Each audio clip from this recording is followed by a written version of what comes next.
Hello, and welcome to a segment I like to call the Indie Game of the Week. My name is Martyr, and today we'll be taking a look at DwarfCorp.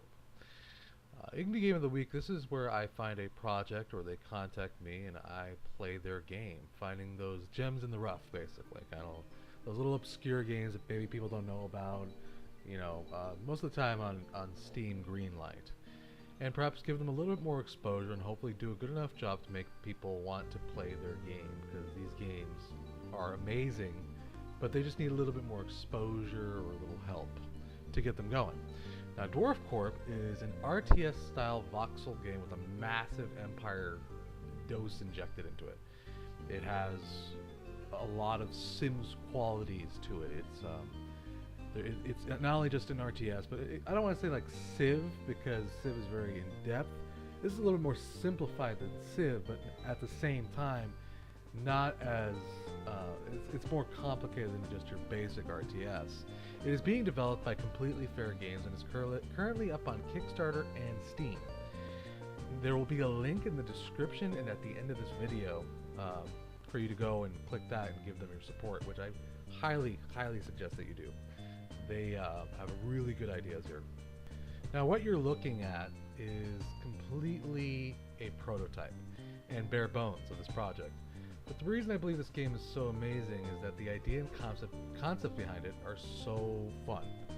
So before you make any judgments or any preconceptions, remember that this is just even a prototype. This isn't even an alpha or a beta. This is just a prototype.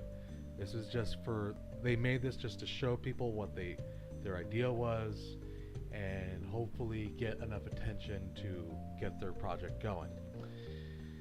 So, the concept is that you control a colony of dwarves sent out into the wilderness to extract all the natural goodies one could expect from the land and ship it back to the motherland, with a huge underline on the capitalism. Now, of course, while you're doing all this, there is goblins, elves, an assortment of fantasy nightmares out there trying to stop you, kill you, blow you away from your goal, basically. And of course you have to pay your workers and take care of them and make sure that all their needs are provided for, which is where the game enters the sim quality of it all. The RTS enters it where you meet other races or perhaps even other players who are doing the same thing such as you. And that can lead to either trade or perhaps warfare even. Now you can see how the game can get pretty complicated. Now before I continue, I just wanted to note that I decided to film the game footage aside from the commentary, so that way we could avoid any nasty in-game crashes that can occur, because it's a prototype. Also, using in-game cheats, I built a simple home in dwarf habitat, so that way you can see what the game kind of looks like. Now 90% of the features are not in the demo, but that's okay. I've made up my own goal and want to see if I can try to dig to lava, basically. Lava really isn't going to do anything, but I just want to see if I can do it. I probably won't achieve this, but it'll be fun to try. In the meantime, I wanted to discuss the possibilities of this game. Now, DwarfCorp has a slew of features. It has multiple races, dwarves, elves, goblins, and other crazy fantasy creatures that they've probably even announced yet. It also has procedurally generated continents, civilizations, and global economy. That's a huge thing right there. You can engage in trade and warfare. You have classes, day and night cycles. You can construct rooms, and obviously there is a deep focus on exploration and mining and dungeon diving, I guess you can say. Now these are features without the Kickstarter. Listed with the goals achieved from the Kickstarter campaign, they have included new monster types, new rooms, new classes, new economic features like investing, mechanisms, weather, boats, guilds, unions, domestic animals, and a new campaign mode. They are only a little bit far away from achieving their goal of an adventure mode. So did I forget to mention technology? The creators wanted to see what would happen if the fantasy races hit an industrial revolution. If dwarves and elves and goblins just, what happened if they would get technology? And I guess let's see what would happen if they duke it out with muskets. As you can tell, this game is loaded to the brim with features, but even with all that listed, the game still has so much potential. Obviously the demo doesn't display these features, but you can see the brilliance and the almost infinite replay of this game. Now, what's a voxel? I said that word earlier and it might confuse you. The essential definition is that objects are located in the model based on their relation to each other. What this basically means is that nothing's location is coded, but rather it reacts to other voxels around it, and then it generates itself. So basically, no two games of DwarfCorp are alike. No one game is alike to another unless you want it to be. That's really what all voxels mean. Now, I can't talk about this game and not mention Minecraft. Obviously, everyone is going to compare the graphics and assume certain things.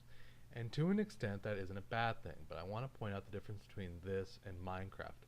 Minecraft is solely based on the you. You build walls, you defend yourself, you farm, you go down in the dungeons and dive, and you enchant your items, and you blah blah blah blah. It's always you. But in DwarfCorp, you do nothing. The dwarves do everything. And with a clever UI and camera manipulation, this can lead to a great many things. Unlike Minecraft, where you lay one brick at a time, dwarves can do several bricks at a time, with the possibility for more depending on how many dwarves you have. What this means is that creation is almost extremely simplified. Creating massive structures or buildings or building up resources is done in moments. Where players in Minecraft would build cities together, people create nations side by side, trading, waging war, and probably massive amounts of drinking in DwarfCorp. I mean, after all, they are dwarves. Also, the beauty of voxels is that things in Minecraft react to what you do to them. Now, not necessarily in DwarfCorp with voxels, things may very well just react to each other without even having you involved, which I think is a very neat thing. Now, the idea is being sent out in a company into the wilderness has many possibilities arise. I, for one, lick my lips at the idea of turning my company into a kingdom and then my kingdom into an empire. I think the idea of turning against the motherland is just claiming my own nation sounds insanely fun. Dealing with a rebellion from my low-paid workers sounds hilarious. These are things that just is completely different from Minecraft right there alone. Now, let's talk about modding. The game is very graphically simple, akin to Minecraft, I guess you could say. Which means if, and I put a giant if because I am not sure if this is a confirmed feature, but if it is, it can lead to an overwhelming amount of content. It will literally become a create-your-own RTS sim-style game. Unlike StarCraft and other RTS games where you're relegated to what they give you, with modding and reskinning, you can possibly make whatever you want. You can design the doors into your own company, add new items, new rooms, etc. Of course, this is all it being dependent upon it being moddable, which I don't know. I can only hope that a Steam workshop would be involved because it would just be pure genius. Taking a brilliant game like this and enhancing it and giving it to the players to create more, giving them the RTS empire game of their dreams. Now, with all that in mind, everything I've told you so far, let's add in randomness. Every game is completely unique.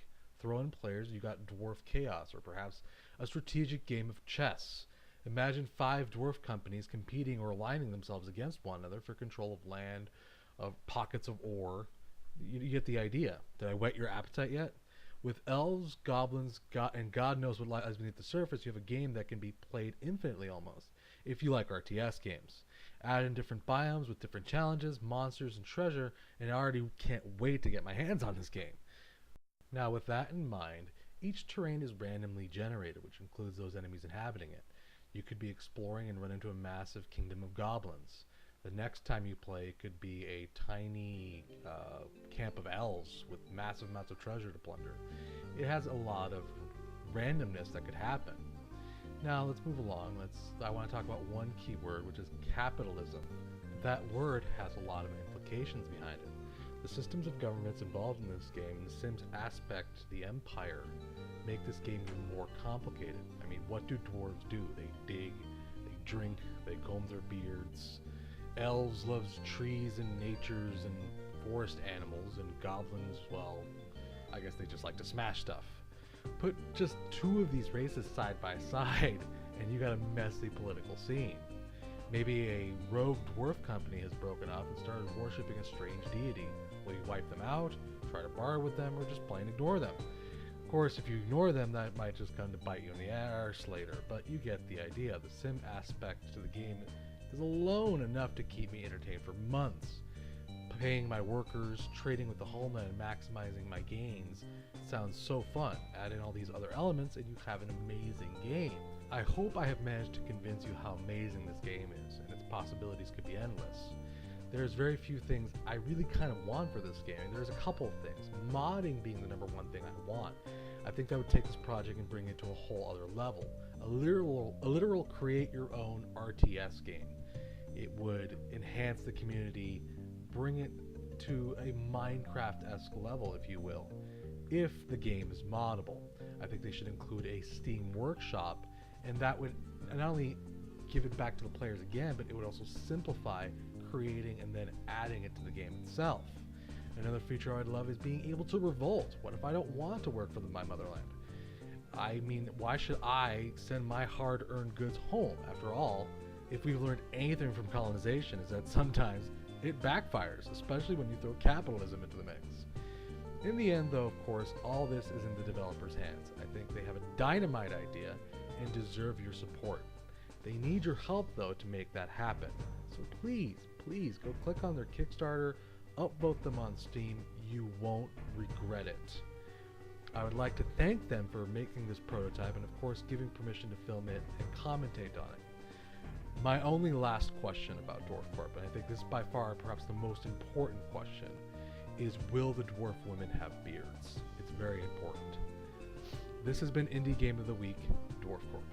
Thanks for watching. If you enjoyed this little Let's Play commentary on DwarfCorp, please hit that little red button. It would be a great way for you to show your support, and I would truly love and appreciate you for it.